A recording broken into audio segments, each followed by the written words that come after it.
Assalamualaikum semuanya. Halo, selamat datang di podcast Sehat Bersama Kita. Saya Nazwa Ananda Putri yang akan menemani kalian hari ini dalam episode yang sangat spesial yang berjudul mengenal sindrom Cushing dari penderita hingga ke pakarnya. Oke, hari ini kita sudah hadirkan 9 tamu yang sangat spesial atau narasumber dari penderita maupun yang memahami apa itu sindrom Cushing, baik gejala, dampak maupun perawatan dan dukungan bagi penderitanya. Oke, kita sudah hadirkan 3 narasumber terpercaya nih. Yang pertama ada Mbak Rika, Mas Dito, dan Ibu Icut sendiri sebagai orang tua. Oke, kita mulai dari Mbak Rika nih. Bisa dijelaskan bagaimana kronologi kejadian penyakitnya? Oke, baik, terima kasih Kak telah mengundang saya untuk berbagi pengalaman saya di sini. Awalnya tuh saya pikir saya cuma kelelahan biasa, tapi lama-lama wajah saya mulai membuat, berat badan terus turun drastis, dan muncul lemak ungu di tubuh saya. Dan setelah serangkaian tes, ternyata saya didiagnosis sindrom Cushing karena tumor kelenjar di adrenal. Oh, berarti Mbak gejala awalnya gitu ya Mbak? Iya. Kalau Mas Dito sendiri nih, gimana gejalanya? Bisa dijelaskan? Kalau untuk saya sendiri itu penyebabnya adalah karena mengonsumsi obat steroid dalam waktu jangka panjang, dan saya juga punya asma kronis. Jadi secara nggak sadar bahwa obat itulah yang bikin saya jadi seperti itu. Berarti berbeda-beda ya gejala awalnya ya. Oke, terima kasih untuk Mbak Rika dan Mas Dito untuk pengalamannya. Yang sekarang nih kita mau nanya ke Ibu Icut nih, bagaimana sebagai keluarga ya, sebagai orang tua, bagaimana pendapatnya tentang penyakit yang telah dialami oleh keluarganya? Baik, sebagai orang tua tuh sebenarnya tuh saya sempat menyalahkan diri saya sendiri, Mbak. Karena anak saya jadi pemurung, berat badan mereka jadi naik drastis, dan teman-teman mereka tuh pun pada menjauh. Tapi setelah kami tahu apa itu penyebabnya, kami belajar menghadapinya gitu, Mbak. Oke, terima kasih untuk Ibu Icut yang sudah berbagi pengalamannya.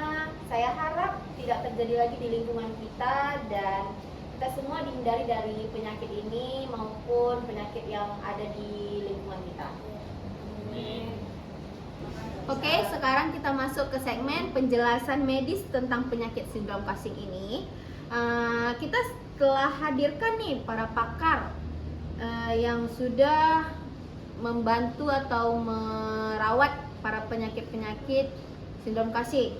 Yang pertama, dokter spesialis endokrin Ibu Nisa Faruka, ahli psikolog Ibu Roza, dan ahli gizi Ibu Ila, serta telah kita datangkan apoteker Ibu Rahmi. Oke, mari kita dengarkan penjelasan nih dari para pakar yang telah kita hadirkan hari ini.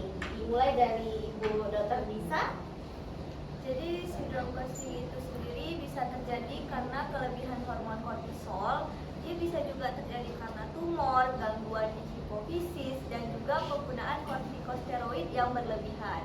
Nah, jadi untuk gejalanya sendiri, seperti yang kita tahu bahwa yang pertama itu bisa terjadi dengan wajah membulat ya, atau bisa kita kenal dengan moon face.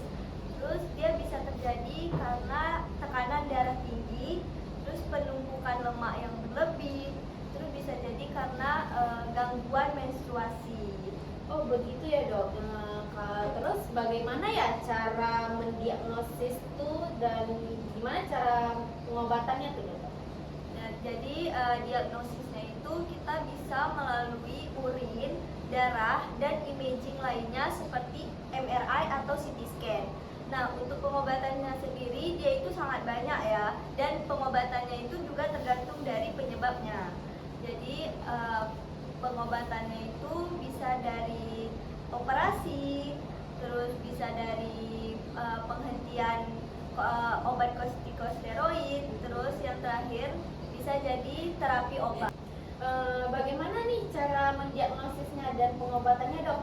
Nah, untuk mendiagnosisnya itu bisa melalui tes urin, tes darah, dan imaging lainnya seperti MRI atau CT scan.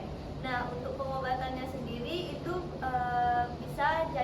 dari penyebab-penyebabnya ya, seperti operasi, terus bisa dari penghentian obat kortikosteroid yang berlebihan, dan juga yang terakhir bisa dengan terapi obat. Oh begitu ya dok.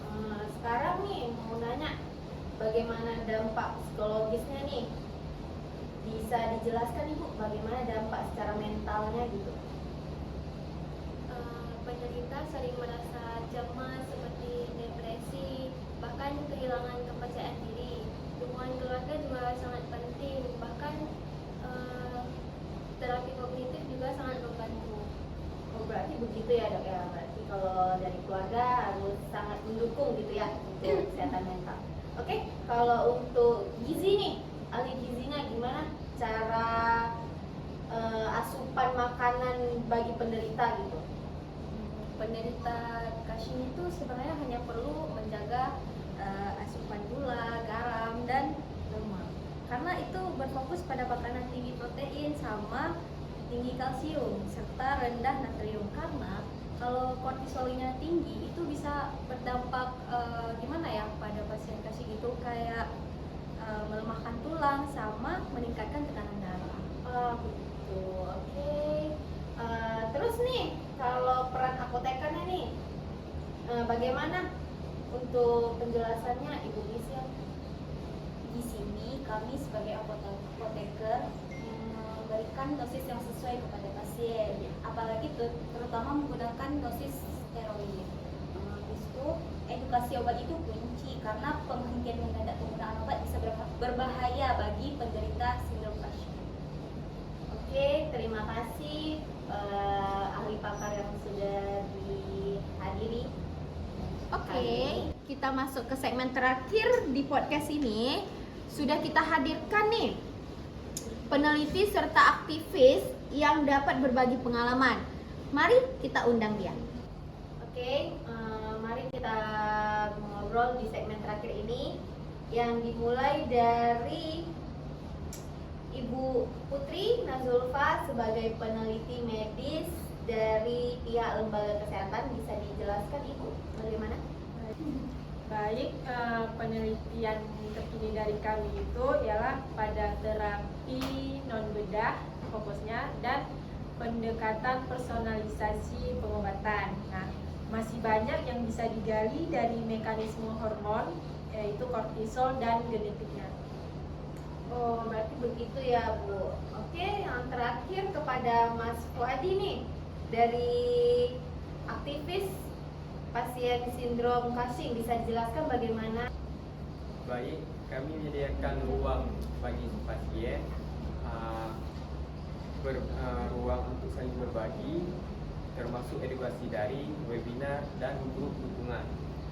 Karena yang paling dibutuhkan adalah rasa tidak kesendirian dalam perjuangan ini. Baik, terima kasih. Oke, terima kasih penjelasannya kepada Ibu Putri dan Mas Fuadi. Sekian dari podcast kita hari ini.